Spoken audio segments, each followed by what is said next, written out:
is... Well, we can come back to Paul Evans, can't we? Yeah, we'll do that in a second, so we'll talk that through later. And other people, you know, John McCarthy, who paid for the funeral, and he's named as being wrapped around the cocaine conspiracy. Yeah. You know, his data. And Bowman. And Mickey Bowman. Yeah, exactly. Yeah, and the other one that was relevant is Timberlog Lane, which was they said they never got the telephone data from The telephone box. the at the end telephone of box, Tate's Road. which is the telephone box is the telephone that he used to make his dirty calls. Yeah. Now, how they couldn't have got that is beyond belief, but they claim that they didn't. They you know, despite calls being made exhibited the Sorrel House, Public House to Timberlog Lane, the CPS confirmed that the billing for Timberley Lane, so they even got the name right, has not been applied for. Timberlog Lane is the phone box closest to Pat Tate's home. Correct. That he used regularly for calls, and that's that call that took place between the Sorrel Public House that they put down to Jack Wones. I think that's a red herring. I really do. I don't think that's connected in any way, albeit not connected with the murderers, but connected with the people who are murdered, if that makes sense. Yeah.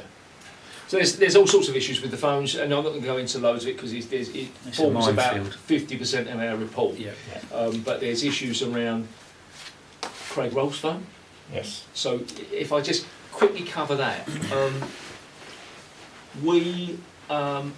I spoke to a detective sergeant who ran the telephone unit of the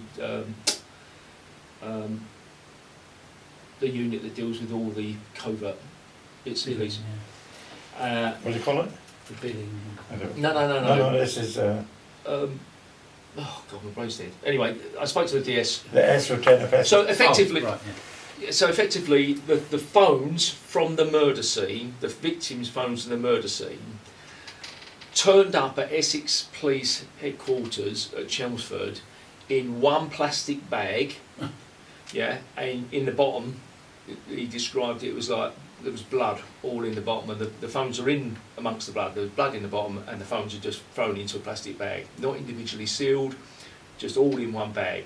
Now, he says there were three phones, which would make sense. Tate's phone, Tucker's phone, Rolfe's phone. He says 3 phones. Essex Police only say that 2 phones were examined. Well, if you do go to the photographs at the crime scene, there's only 2, but it doesn't say there wasn't one in Rolfe's pocket. And then when they get to the post-mortem, yeah, it's recovered there, because there's lots of photographs that should have been taken, weren't they? And exhibits haven't been photographed. Yeah. Anyway, but the important point is there's 3 phones, yeah. and we still no one can get to the bottom of where did Craig Rolfe's phone go. You know, Donna Jaggers gave evidence he had one that that day. he had a phone that day. Yeah. So you've got another issue around the phones. Craig Rolfe. So, you know, I think the point we're making here, to get cut through everything, is does the actual evidence from the phones prove that Tate, Tucker and Rolfe were alive after 1859, and that certain officers have had to cover that up because it blows Darren Nichols' evidence out the window. At the time, it wouldn't have mattered too much to them because Darren Nichols obviously led, you know, his evidence led to their convictions. They probably thought that's the end of it. They never dreamt that 20 years later you're going to have a team of detectives come in and start looking at it and going, well, hang on a minute. And also that their former colleagues would come forward and tell the truth about what went on. So Some of them, yeah. And I'll say this now, you know, I'll say it, and I've said it a number of times, but I'll say it now. I work with many of these people. You work with many of these people, right? I knew a lot of these officers, Essex officers, really well. Some were friends, right? Some are still, as far as I'm concerned, friends. When we started this, they went quiet. They won't talk. These are people who would openly discuss any case, but when you talk about Rettendon, shuts come down. Don't want to talk about it. And even go further than that, Burge, don't get involved with it. Yeah. Don't get involved with it. Yeah. But you do. Yeah.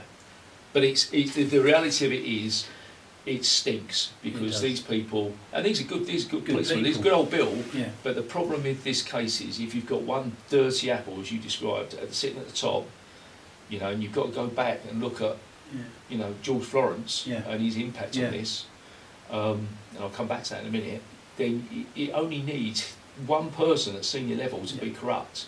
That Exactly. everybody's And doing the what problem they is- think is right, Correct. noble cause Absolutely, corruption. yeah. We're going to convict the two people Exactly we right. honestly believe convict, you know, And killed loyalties then get turned. You know, I've been accused on social media of being, you know, this is one of our own, this is terrible. Well, I'm not. I'm interested in justice and the Yeah. truth. That's what I'm interested in. And the rubbish that he's getting spoken. And I said to Albert before, what people don't know, they make up. Yeah. Or they try and sensationalise. You know, I'm supposed to have been giving out phone numbers, and I'm supposed to have been. It's absolute Yeah. bollocks. What's interesting, what you just said, is, sorry, before I forget, in his letter he says that he was getting cars from Canvey Island. Yeah. Who had a car front on Canvey Island? There you go. Mr. George Florence's brother, Yeah. who was again also dead. Yeah. And we know the details of the surveillance in the exercises that were Yeah. going on Yeah. around Florence. Yeah. I mean, should we deal with Florence? Yeah, Let's outrageous. let's deal with what we know about George Florence. So again, none of this was known. The only thing that was known by the defence was that during the trial, the CPS made it known to the defence that there was an investigation into George Florence. There's a letter that we've seen, I think we've got a copy of, that basically says the CPS say that it's under investigation, but don't worry about it, it's nothing to do with the Rettendon murders, right? That's what it says. But of course, it's everything to do with the Rettendon murders because George Florence was the SIO. So the first thing you've got to say is that we have been told by 3 separate Essex officers that George Florence was in an unhealthy relationship with Donna Jaggers, right? How far that went, we don't know. I mean, what they suggest was it went very far. But he was in an unhealthy relationship with Donna Jaggers. And that was well known within Essex Police. And it was George Florence, bear in mind he's the Deputy SIO who dealt with Donna Jaggers throughout, which is unusual. It should normally be a DC or a DS. Her pseudonym was Diane Evans, and we've never spoken to her to this day. We're not allowed to, David. No, absolutely. And, you know, but the importance of Donna Jaggers can't be understated because she is or was the only corroborating evidence for Darren Nichols' version of events. And Florence made some very startling decisions not to prosecute her, despite the fact that she had admitted in interview to having a loaded Mac 10, Ingram Mac 10 machine gun, 90 odd rounds of ammunition and silencer at her home, and that she'd been involved in wide-scale drug dealing and had also been involved in the death of Kevin Whittaker on the 6th of September 1996. She admitted in an interview that she was present when Whittaker was forcefully injected with drugs that subsequently killed him. Now we know now that Brian Rolfe has come forward, the brother of Craig Rolfe, and he says that he was present when Craig Rolfe injected ketamine into Whittaker. Essex Police have never reopened that investigation, and as far as Essex Police are concerned, it's still a death caused by injecting drugs himself. So according to the Crown's case, Jaggers had handed the loaded Ingram Mac 10 machine gun, ammunition and silencer to Florence on the 11th of January 1996, over a month after the murders. She was not arrested or interviewed until the 8th of February 96, when she made her first formal witness statement. And then she made further detailed witness statements on the 14th of March 96, admitting her involvement in drug dealing and stating she had only met Steele once, but referred to him as Mickey the pilot. And she picked Steele out in a formal identification parade on the 18th of July 1996. Right, this is where it gets interesting. We spoke to Lorraine Rolfe, the mother of Craig Rolfe. I spoke to her numerous times, and her husband. They say, no, that's not true. They say that Donna wanted to sell the machine gun. Donna brought the machine gun round to their home in a bag with the ammunition, and they say that Donna she named who she intended to sell it to. She left it with them. They took it to a neighbour's house who has since passed away, and they phoned George Florence. They had George Florence's number, they phoned George Florence. George Florence came down, collected the bag. On his own. Come down on his own, collected the bag with the machine gun and the ammunition, and took it away. They never made a witness statement. The gun was never examined by anybody to make it safe at the scene. It was never examined for forensics. And of course, as we know now, subsequently, Donna Jaggers makes a statement, Florence, and she makes in interview a statement saying that it had been handed by her to him. Lies. Complete lies. So there in itself. And Brian Rolfe supports that. And Brian Rolfe supports that. Can I just add to it as well, is that a man called Michael Bowman was charged with possession of the machine gun, the machine gun we're talking about, because she witnessed the handing over, allegedly, on a day near the tunnel, near the bridge, what's the shopping Bridge. centre? Lakeside. Yeah, Lakeside, or near there. Excuse me.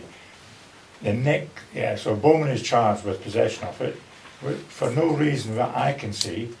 Within a week, it's 2 weeks, discontinued. Yeah. So, what's that all about? Because if she's a witness of truth, why didn't they run with the charge against Bowman, as well as her being a witness of truth, and giving evidence at the Bailey in the murder trial? Yeah. Mick Bowman was charged based solely on her evidence. Correct. And within weeks, the case was dropped against him. He was released from prison.